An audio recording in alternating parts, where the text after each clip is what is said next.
Hey guys, it's Xander here, and we're back looking at Modern.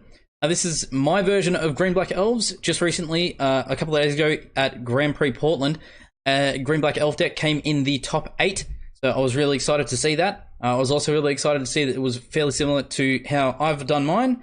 So mine got tweaked a little bit after the release of Guilds of Ravnica, with a couple of key pieces that have come out with that. It's made me change the way that my original Green Black list was. This isn't a list that top 8'd at the tournament. It's just very similar to this. I can link it in the description below. So this is my version of the list. I love Elves, I love Tribal, and yeah, it's just awesomely fun deck to play. It's great if you're a beginner. It's not that hard to pilot, but if you are an experienced player, you can win a hell of a lot of games with this. It's really competitive. I'm going to go over the main board, touch on the sideboard, and talk about the interactions between, and then hopefully you guys enjoy the video. So we're going to start off our lineup with one of the Anthem effects in the deck. It comes in the form of Elvish Archdruid, which is for 3, so 2 and 2 green. It's a 2/2 Elf Druid. With other creatures you control get +1/+1, and it's got tap, add 1 green for each elf you control. In previous versions of this deck, I did have Imperious Perfect, which is another good card that could go in here. So it's for 3, 2 and 1 green. It's another 2/2 with other elves you control get +1/+1, and it's got 1 tap to put a 1/1 green elf warrior creature token onto the battlefield.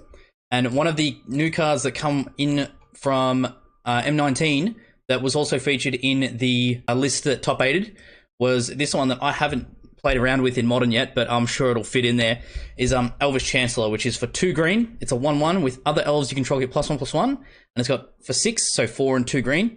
You tap to search your library for an elf named Elvish Chancellor, and then put it onto the battlefield, then shuffle your library. So with all the amount of ramp that we've got in the deck, being able to do its ability is not that hard at all. So this is something that I'll definitely be playing with in the future. So the reason we are running black in the deck is the 4 of Shaman of the pack, which is the 3, so 1, a black and a green. It's a 3/2 Elf Shaman, with whenever Shaman of the pack enters the battlefield, target opponent loses life equal to the number of elves you control. Being able to play a couple of them, especially off collected companies, is ridiculous and often game ending. Definitely want to be running these in a 4 of, and it's a freaking awesome card. I love that. We're also running a 4 of Dwynen's Elite, which is for 2, so 1 and a green. It's a 2/2 Elf Warrior, but when it comes into the battlefield, if you control another elf, you also get a 1/1 Elf Warrior creature token onto the battlefield that's green. So that synergizes really well with Heritage Druid, which is for 1 green. It's a 1/1 with the ability to tap 3 untapped elves you control to add 3 green mana to your mana pool. Turn 1, you can play a Heritage Druid. Turn 2, you can play a Dwynen's Elite, which gives you 3 elves on the battlefield, and then straight away you can tap for 3. Play an Elvish Archdruid, or yeah, the turn 2 and 3 in this deck is when it usually explodes, and a lot of the times it'll just take the lead from there. Synergizing with the Heritage Druid also is the 4 of Nettle Sentinel, which is for 1 green. It's a 2/2. It doesn't untap during your untap step, but whenever you play a green spell, you may untap it. You can have 3 of these to tap, add 3 mana. You play a spell, they untap, you tap them again, you add 3 mana, you play another spell, they untap, and so on. It's insanely good, insanely fast, and the synergy is crazy. Running elves, we want to run as many mana dorks as we can. We're not running 4 elves everything, but we are running a 3 of Elvish Mystic, which is for 1 green. It's a 1/1 with tap, add 1 green. A 3 of Lenore Elves, which is another 1/1 for 1 green, with tap, add 1 green. And we're also running a 2 of Elves of the Deep Shadow, which is for 1 green, it's a 1/1 Elf Druid. But this has tap, add black, and Elves of the Deep Shadow deals 1 damage to you. The black was necessary. I did used to run, it was a 4 of Mystic and Lenore Elves, but because of the sideboard pieces, I've needed to be more sure about getting black mana sources or multiple black mana sources. So running the Elves of the Deep Shadow was my way to do that. And if you look at the list that top 8'd, he's also running, I think he's running a 3 of them, but I didn't ever feel that I needed more than 2. To light the fuse on the deck, we're running a 4 of Collected Company, which is for 3 and a green. At instant speed, you look at the top 6 cards of your library. You can put 2 creature cards with converted mana cost 3 or less from among them onto the battlefield, and put the rest on the bottom of your library in any order. Anything in here that's a creature, all but 3, we're going to be able to hit with Collected Company. So being able to get a double Shaman of the Pact or an Elvish Archdruid is insanely good. Often doing it at the end of their turn, just to get the creatures, or as a combat trick when they're swinging in. Another one of the toys that come in with Guilds of Ravnica is the Beast Whisperer, which is for 4. So 2 and 2 green. It's a 2/3 Elf Druid with whenever you cast a creature spell, draw a card. Now, Glimpse of Nature, which was for 1 green. Whenever you play a creature spell this turn, draw a card. is banned in Modern, and it was for good reason, because Elf was just taking over everything. This is that on a stick, so of course it's going in this deck. Our ability to just seemingly make endless amounts of mana, synergizing that with endless amounts of draw card, it's just going to win us games. I think this is the key card that led to the Green Black Elf deck placing in the recent tournament. So it's definitely a card to watch, I think. And I'm hoping to see a whole lot more Elves taking places at tournaments in the future. Also running a 2 of Azuri Renegade Leader, which is for 3, 1 and 2 green. It's a 2/2 Elf Warrior, a legendary creature Elf Warrior, with pay 1, regenerate another target Elf, or pay 5, 2 and 3 green. Elf creatures you control get +3/+3 and gain trample until end of turn. This is a mana sink for our Elvish Archdruid, allowing us to proc it a couple of times if we've got a board full of Elves, and giving our creatures +3, +6, +9 and trample is often game ending. And that's why it's in this deck. It is just an awesome finisher. A little bit of card draw in the form of Elvish Visionary, which is for 2, so 1 and a green. It's a 1/1 with when it enters the battlefield, you draw a card. This is another thing that we can hit off Collective, which allows us to get an elf and draw a card, so that's just good. Court of Calling, which is for X and 3 green. At instant speed, it's also got Convoke, so you can tap your creatures to help with the X, and it also adds the green mana relevant to, or the mana relevant to the color of the creature you're tapping as well. So its ability is search your library for a creature card with convert a mana cost to X or less and put it onto the battlefield, then shuffle your library. So this is essentially another couple of copies of anything that we want or need to play, depending on the situation. If we need that mana, we can go fetch the Druid. If we need Heritage Druid, we can go get those. If we need Shaman of the Pack, we can get one of those. If we need Beast Whisperers, we can get those and put them on the battlefield. It's just an insanely good card.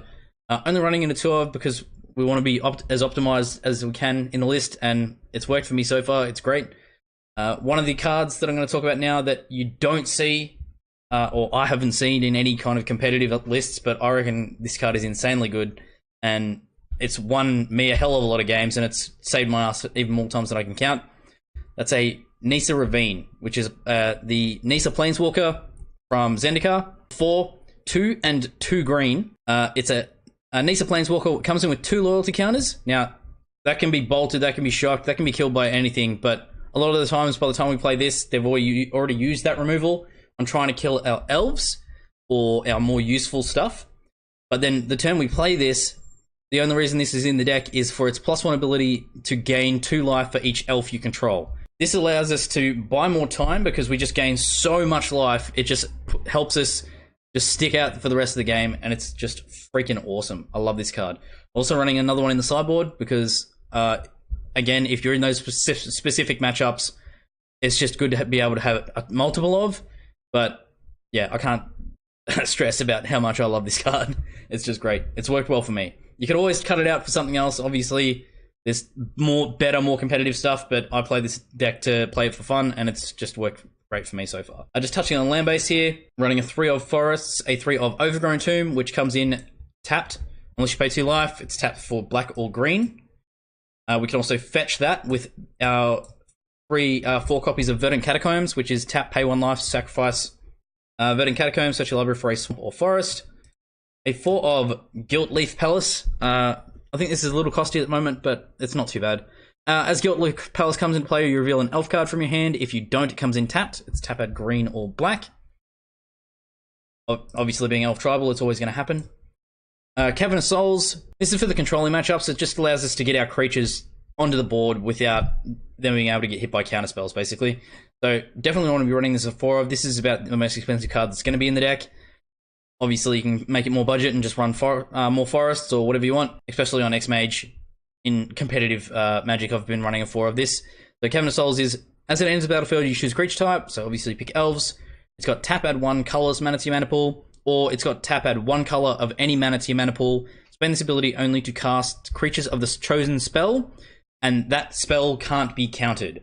So Shaman of the Pact, getting through with never being countered is always going to be a good thing. It's just great. So that is the land and the main board. Just touching over the sideboard here. So the reason I'm throwing in the Elves of the Deep Shadow was to get the reliable black mana for this bit of kit that come in Guilds of Ravnica, which is Assassin's Trophy, which is for black and a green at instant speed. You destroy target permanent and opponent controls, and its controller may search its library for a basic land card and put it onto the battlefield, then shuffle their library. So Abrupt Decay and Path to Exile had a baby, and this was the outcome. We are also running Abrupt Decay in the sideboard here in a 2 of. So it's for black or green, so black and green. At instant speed, it can't be countered by spells or abilities, so it's good in the controlling matchups. Destroys target non-land permanent with converted mana cost 3 or less. So that's all. A lot of the time, that's really irrelevant, but the Assassin's Trophy being able to kill, it'll kill Planeswalkers, any permanent is just insanely good. It's why we're running in a 3 of. 2 copies of Eternal Witness. It's not an elf, but being able to get collected companies back from our graveyard is often relevant. So for 1 and 2 green, it's a 2/1 human shaman with when it comes into play, you return target card from your graveyard to your hand. If they've already dealt with the Shaman of the Pact, we can get it back to our hand, we can play it again. It can be game winning. For the mirrors or the aggro matchups, we're running 2 of Essence Warden, which is for 1 green. It's a 1/1 elf shaman with whenever another creature comes into play, you gain 1 life. So this, obviously in an aggro matchup, this will paint a target on its head because they don't want us to be getting stupidly large amounts of life. With Nisa, we can already pull that out of the bag out of nowhere anyway, but when they see the Essence Warden hit the board, they're going to want to paint, it paints a target on its head. We don't really mind because it's stopping them from dealing with other stuff. The incremental life gain from this can be insane. It can definitely add up. We're also running a 2 of Throne of the God Pharaoh, which a lot of people won't know what this card is because no one really paid attention to it. I have seen it pop up a little bit in other elf deck sideboards, and when I talk about the ability, that's when it becomes relevant. So Throne of the God Pharaoh is for 2. It's an artifact, a legendary artifact that sits on the battlefield. And at the beginning of your end step, each opponent loses life equal to the number of tapped creatures you control. So in this deck, where we have all these mana dorks, or all of these ways to tap elves, or all these elves that don't untap, or we're always going sideways in a deck that's so aggressive, we swing in with 10 creatures. That's 10 creatures that are sideways at the end of our turn. At our end step, they take another 10 damage. We only have to half kill somebody, and this can finish the game. And it's at 2 cost. It's insane. Absolutely insane. A lot of the time, so in my paper deck, I'm actually running this in the main board, and it's insane. I love the card. A 2 of Relic of Progenitus for 1, so this is graveyard matchups. So for 1, it's an artifact sits on the battlefield. Tap, target player removes a card from his or her graveyard from the game. Or pay 1, remove Relic of Progenitus from the game, remove all graveyards from the game, and draw a card. Just always a good card. This is something I've got this in my paper deck, and I had it in this for the longest time, but because of Beast Whisperer, it's not something that I really need to be running. I did have a 2 of this in my main board in my paper deck. So it's Regal Force, which is for 7, 4, and 3 green. It's a 5/5 elemental with, when Regal Force comes into play, you draw a card for each green creature you control, which is all of our elves. So you can see how that can get out of hand, and with the ability to keep generating mana and tapping and untapping our elves, more often than not, we can play out of all the cards that we just drew off it. A Beast Whisperer is low to the ground. It's cheaper mana cost. Yes, it's a 2/3, so it can get bolted, but I hate that. Oh, but it can die to bolt argument. Regal Force was always a good card, and I can't think of anything that I'd rather just have in. It's more for nostalgia than anything that I'm still running this in the sideboard, but it's just fun. And the other copy of Nisa's Ravine. Other cards you could be running, so instead of these, you could be running Thought Seizers, you could be running more Assassin's Trophies, more Abrupt Decays. Reclamation Sages is something that I took out to put in Assassin's Trophies, but again, to make it more optimized and probably more competitive, take these out, put the Sages in, maybe take the Essence Wardens out, you can put Sages in. Reclamation Sages also going to be really relevant in a lot of matchups. Depends on your meta, but this is the deck that I have a lot of fun playing with, and it's more often than not really competitive. I hope you guys enjoyed the video. If you haven't done yet, like, share, subscribe, hit the bell for notifications to see my content when it's released, and I will see you guys in the next video. Thanks guys, keep questing.